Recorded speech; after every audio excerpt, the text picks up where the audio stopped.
Actually, let's get started. Yes, I'm trying to share my presentation. It's going to be a short thing, actually, some 30-something minutes. If you have any questions, I would like to have a short question period at the end, in the last few minutes, when we can talk. Or if you have any other questions, or you don't want to forget your questions, yeah, write your questions into the chat room, and then we will be able to talk about it when we come to that. So actually, I chose the title, and especially this flow experience, to somehow to emphasize that it shouldn't be a pain when you study. And actually, this flow experience has some very scientific definitions, and I chose two things: immediate feedback that your students can get, and also something very important for them, the feeling of the potential success to succeed, and basically immediate success with the exam preparation.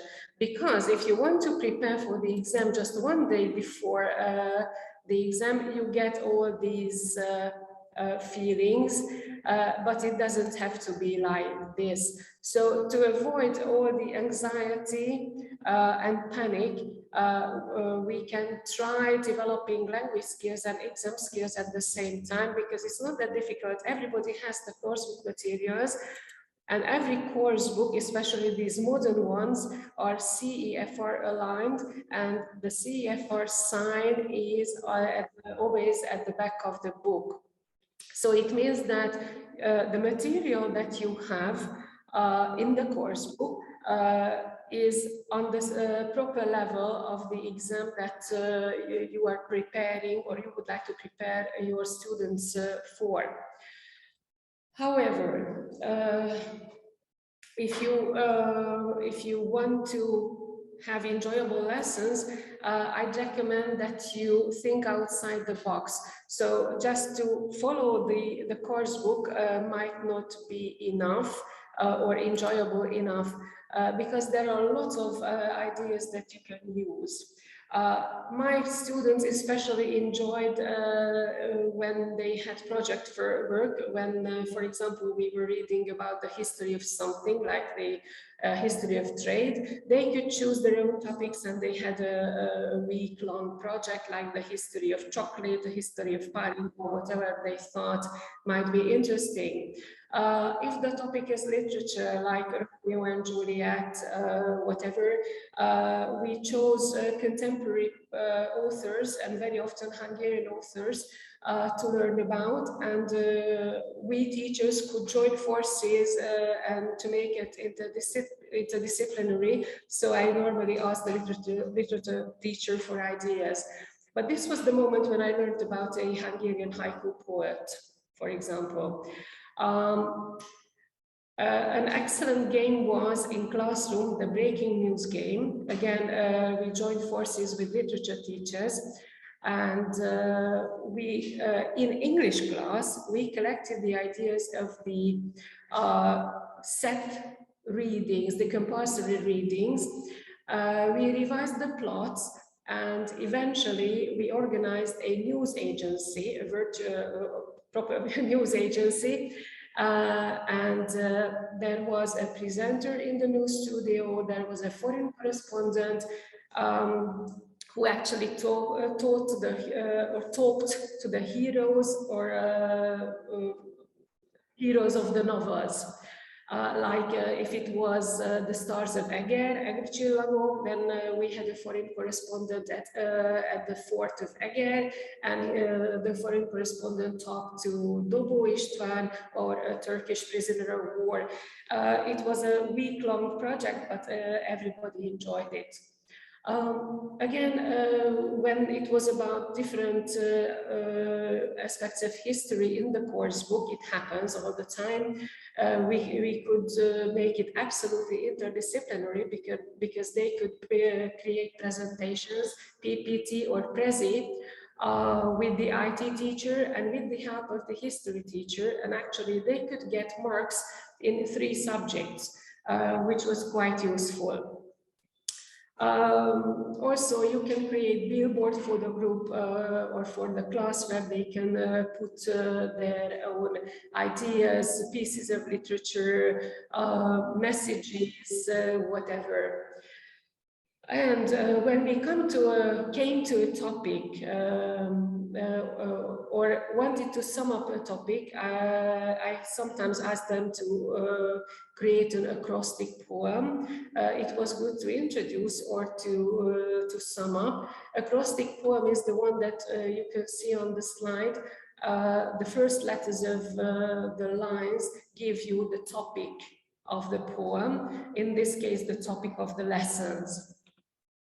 Okay, and when I was teaching, another issue was how to use, or to what extent it is important to use the only the foreign language, or might it be useful sometimes to use the first language. With beginners, it's always a problem. And also kids from less privileged backgrounds might not have even the necessary first language skills, the mother tongue skills. So actually, I found it pretty useful to use translation. Also, it was the time to teach them how to use the dictionaries, bilingual and monolingual dictionaries at the same time. With younger students, it might be difficult to teach complicated grammar rules, like the conditional. Very often they mix the concepts of the conditional even in the mother tongue. So they don't know actually what they want to express, or what they say might not mean the thing that they think. So it's quite confusing. And very often we played games, we can call it games, that they got the sentences in both languages and they had to match. They had to find their partners. One group had the English version, the other group had the Hungarian version, and they had to find each other. It was good with the conditionals or the time clauses for the future. It's always a challenge because it's difficult to get used to this when I am at home, I will help you thing, or this ing, or to stop smoking or stop to smoke. It's very different. Or the expression used to is a challenge for us, I'm afraid. And also reported speech, to understand reported speech might be a challenge. Also, if they are aware of the meaning, it might help avoid weird mirror translations. This I didn't see it coming. They usually translate it into Hungarian, nem láttam jönni. For me, it's pretty weird. Or a shocking thing for me was satellite country translated into Hungarian műholdország. Or another thing was it cost an arm and a leg, and they really did translate it karba és lábba került. So I think we should be careful with these things.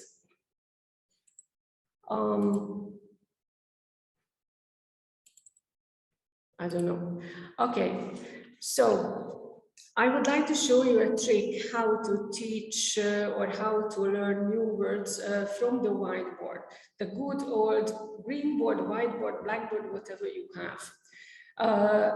When we were doing a text, when we were working with a text, I normally wrote the words on the whiteboard in English. And when the whiteboard was full, then we stopped for a minute, or not a minute, for a longer period, but we stopped and we started practicing. Actually, we started to read out loud the words one after the other. It was a good practice for pronunciation as well. And okay, we did it 2 or 3 times, and then I started wiping off the English words, but they still had to read out the whole list. And eventually, they had to read out the words from a blank whiteboard. Believe me, they remembered the words, even these more complex things that I have on the screen now. If you want to make sure that they understand and know the Hungarian version as well, because the ones that you can see on the screen are pretty complicated, or okay, C1, C2 level. I changed the words for the Hungarian versions. So, okay, we started with the English versions, read them out several times, and then I wiped off a few and put the Hungarian version instead into their places. And eventually you have a long list of Hungarian words, but you still read out the English version. Again, believe me, it works. Yeah, okay. There are quite a few modern issues like this content and language integrated learning in the classroom. Again, believe me, it's an old thing. It just has been rediscovered, I suppose, because when you read or you listen to, or so when you cover a topic, there are definitely new facts for the students. And when you want them to remember these facts, this is content and language integrated learning, because they do learn a lot of things about the world using the target language. Also, very often they learn new concepts, new ideas, even in their mother tongue, in Hungarian.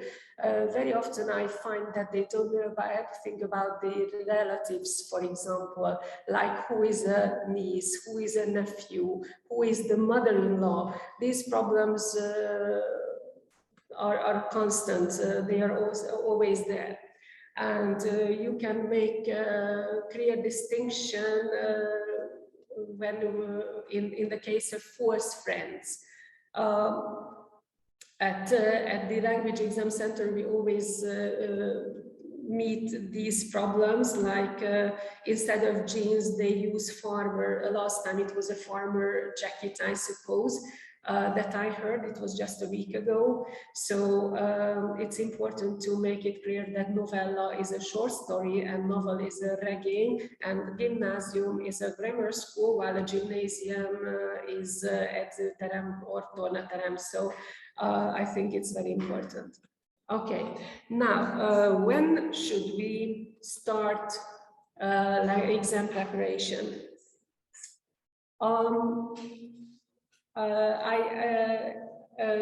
Okay, and also what kind of exams? At school, very often you have to prepare for exams that are mandatory by law, like the final exam, but at the same time, students might want to try their hands at different exams. You can do it actually parallel, because most of the tasks that you can find in the course books are fit for the final exam. And if you or your students choose a language exam like Origo language exam, which is a bilingual one, you can adapt quite easy. You can adapt the tasks quite easily for Origo.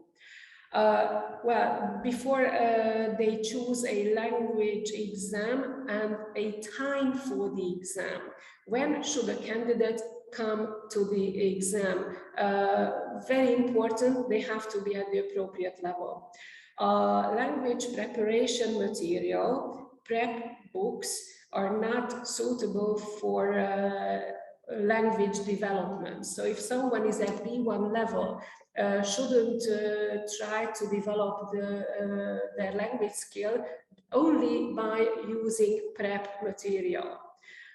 So when a student has finished a intermediate course book, this is B1 alapfok or threshold level.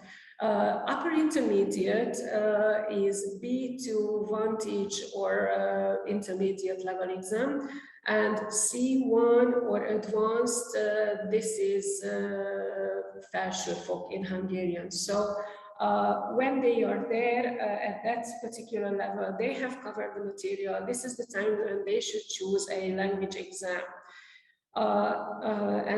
When the mock exam results, test results are around 70% or more, because the exam situation puts a lot of stress on the student, might achieve a bit lower than that.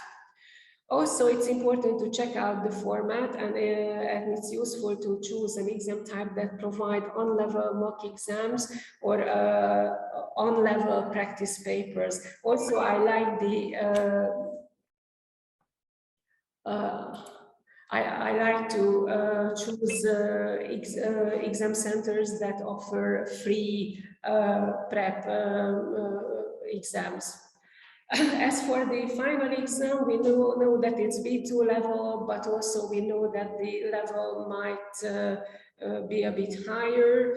The good news is that for Matura or final exam, all the past exams and requirements are available on the website, but by law it provides a B2 level certificate anyway.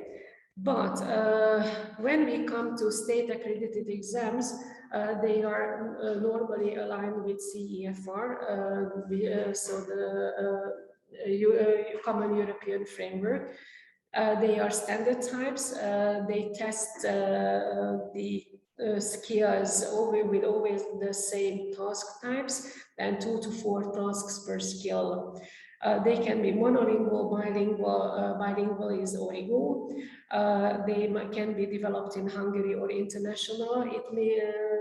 They can be international, so they may provide international certificate. However, it is worth checking the recognition list. They should have a recognition list.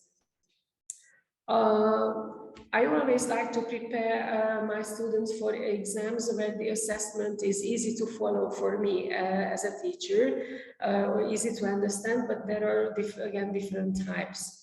But the most important rule is to choose the type of exam the candidate feels most comfortable with, and this is the point where mock exams come into the picture. They might be very important. Okay, topics. If we look at the topics, it turns out that the topics are the same no matter what. They are the same for the final exam, for Origo, for language cert, for Euro exam, because again, it's because of the CEFR. And because a B2 level exam covers the whole life of a young person, the whole world of a young person. When to start preparing with the top topics, so-called topics?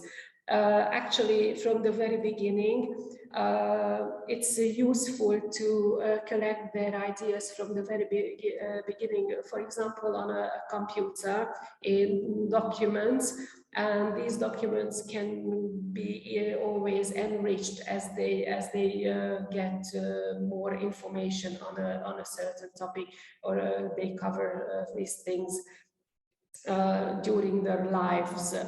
And then eventually they have a nice collection of ideas that they can use basically everywhere. Okay, course books also rely on the same list of topics, and when it comes to a reading text, you can always connect the text to a topic, and again it adds to this collection of ideas. Actually, the preparation starts. It means that the preparation starts at the very first moment of language learning.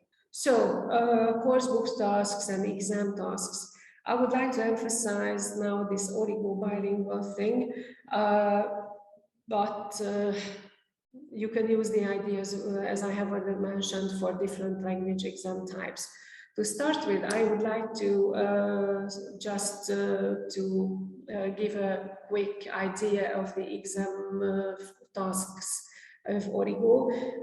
We measure 4 skills: reading, writing, actually 5: reading, writing, mediation, which is becoming more and more important, and the oral skills, speaking and listening.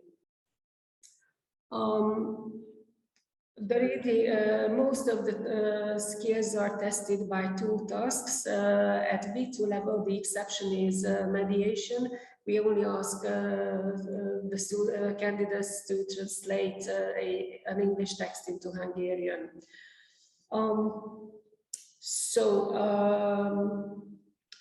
Let's start with reading, with the reading tasks. We have a longer reading task with English text, but Hungarian questions, and the candidates are supposed to answer the questions in Hungarian. It's a very, very common task in the course books. Answer the questions based on the reading text. It might be boring, but you can make a running dictation from it. It's more fun. And if you give the questions in Hungarian, it is, believe me, it's a bigger challenge. And also you are preparing the students for Origo exam. And it's a real challenge. And if before the activity they translate the questions into Hungarian, quite a lot of things might turn out. I mean, how much they understand the questions themselves. Running dictation, it's pretty easy. Most of us might be familiar with it. You photocopy and enlarge the text, put the text on the wall or walls. You can cut the text into pieces if you like, and you create pairs or small groups. One student stays put at the desk, and the others go around and also try to find the answers to the questions. It's not that complicated, and actually this is a English file set of questions, and you can see the answers color coded on this next page. If we do this Origo style, then you have the questions in Hungarian. You either translate the questions or write your own questions. You can add even scores to the questions if you want to be professional, or if you just want to evaluate somehow. And eventually you have the text again color-coded. The answers to the questions can be seen on this page. And of course, you're looking for the information in Hungarian. Another reading test task that we use is the well-known cloze test. It is very good for every type of exam, because you just pick certain expressions from the text, and they have to put it back if it's with bank, with a word bank, but there are lots of versions with it. Origo-wise, we use this with word banks. We have 11 gaps actually, one for the example. And they have to put 10 phrases back, and there are 2 distractors, 2 extras. So it's very easy to make. Actually, what my kids loved when they were allowed to prepare for their classmates, they created these kinds of tests. I photocopied the text itself. They got this correcting roller, and then this was it. They really enjoyed making them, and it revealed a lot of issues that needed fixing actually. Okay, when we come to writing, each course book has a writing part that teaches the most common formats at that particular level. There are some problems that the most common ones are with the monolingual exams, that very often students copy or lift expressions from the input. With Origo, you can avoid this problem because with our first writing task is an informal letter with 5 prompts, and the prompts are in Hungarian, and there is no lifting or copying. And also one more thing, it is very, very lifelike. I mean, at workplaces, it's absolutely common to get a note from the boss that please write this letter to our client, and then you have to do that. We only use informal letters because our target population is the teenagers or people in their early 20s, and this is the most common way that or most common format that they use. The second writing task is the internet comment, and it's useful. So they have to give their opinion about certain internet comments, but giving opinion or argue for or against, it is very common at the final exam or in different other language exams as well. So it is useful. Course books are full of statements that you can use. Also, in a way, we are shifting to the oral exams as well, but before shifting, just one more sentence. If you want to practice translation, very simple. This is the easiest. Get them to translate a paragraph from the text, and then you are preparing for the Origo mediation közvetítés part of the exam. So, with this slide and with the next one, we are coming to the oral part of the exam, speaking basically, because if you have all these statements or internet comments, you can collect them and you can put them into board games. You can create these board games.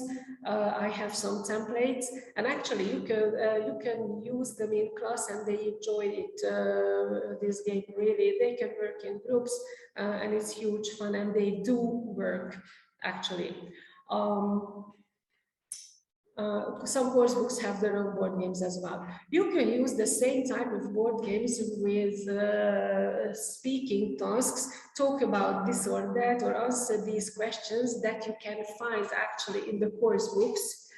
For example, what's your earliest memory? You write these questions into the bubbles, and there you have a ready-made board game for your students. I actually use some 15 to 20 different types of board games. A2 size is perfect. And yes, I actually collected some ideas from different course books, like Agony Aunt, give your ideas about certain problems like difficult neighbor or family problems. These things again appear in the Matura, the final exam, just in written form. Another oral exam task is the picture description.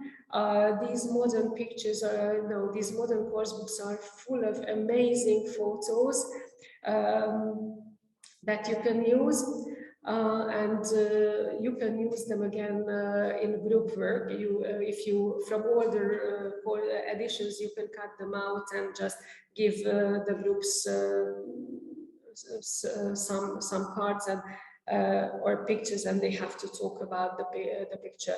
Okay, how to talk. It's very difficult, one of the most difficult things, because very often they cannot speak for 30 seconds, even in Hungarian. I actually started with Hungarian, but they had to speak about a certain photo for 30 seconds, for example, and then we turned to English.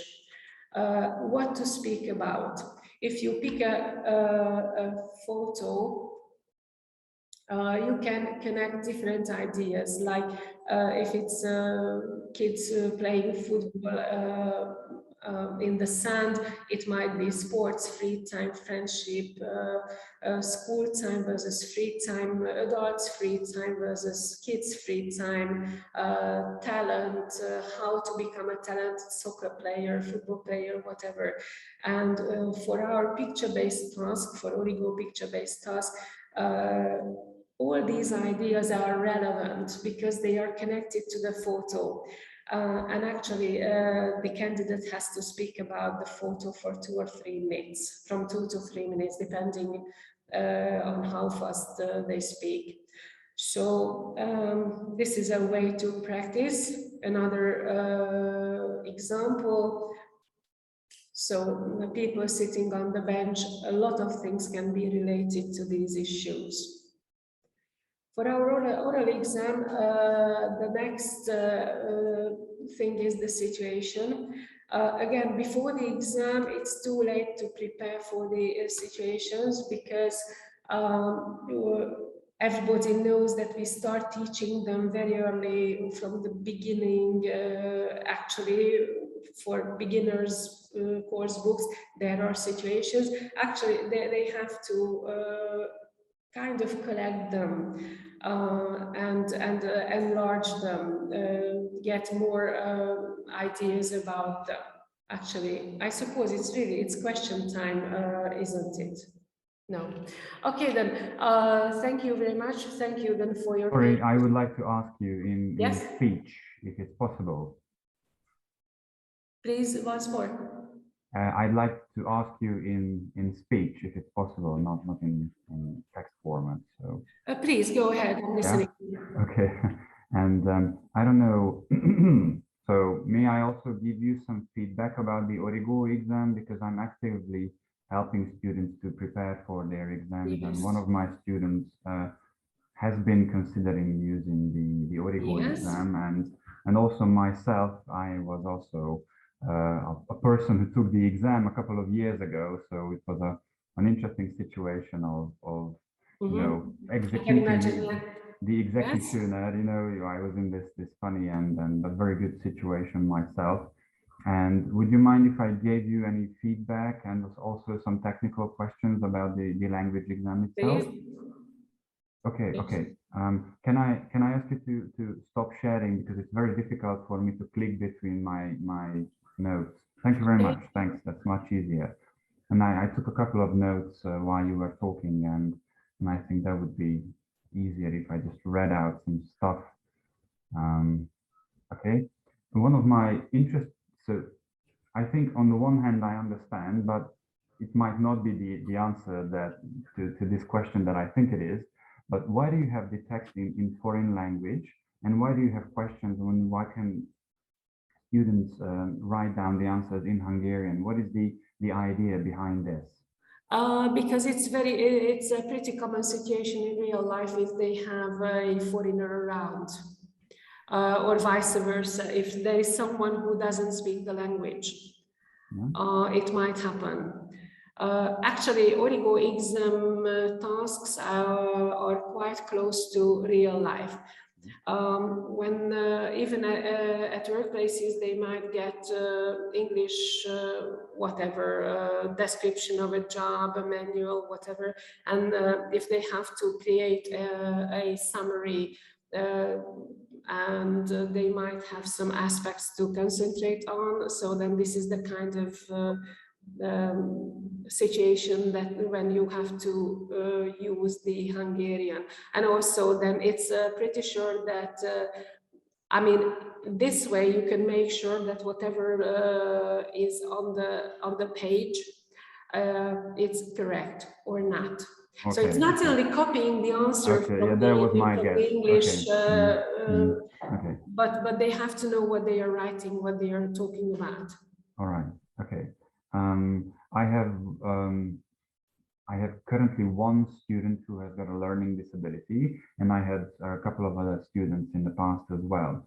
And for example, some of the text, one of the texts is a little bit longer, and there are some paragraphs in the text, but have you ever considered maybe using, probably you are trying to be as eco-friendly as possible with the black and white shading of the paper and the text, if I'm not mistaken, but a lot of students have difficulty reading a very long text.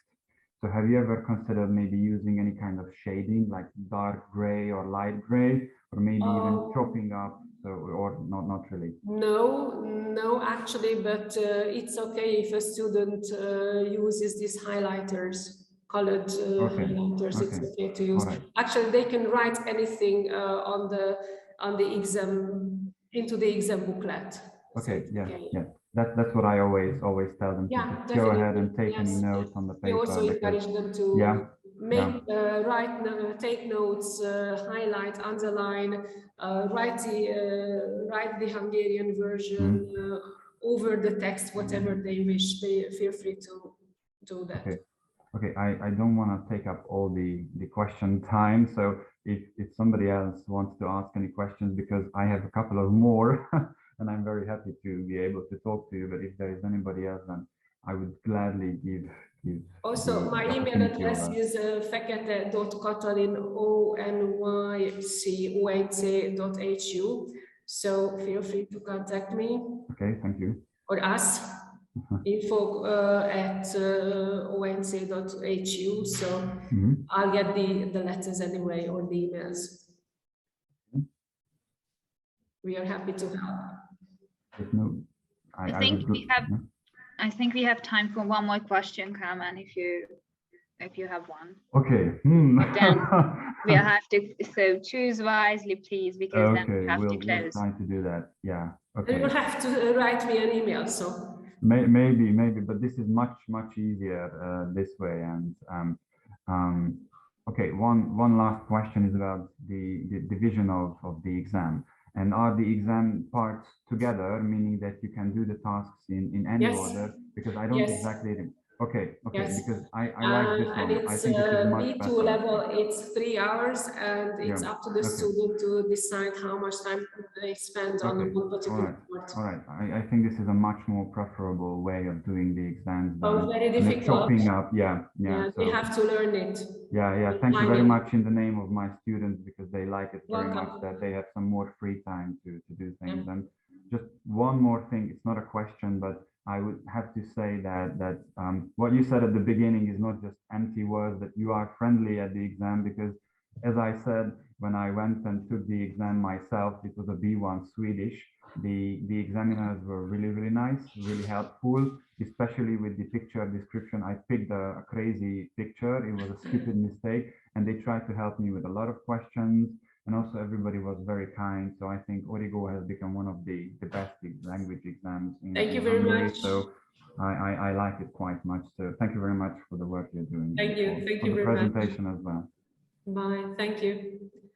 I would also like to thank you, Kati, for your presentation and your useful tips for preparing for the exam.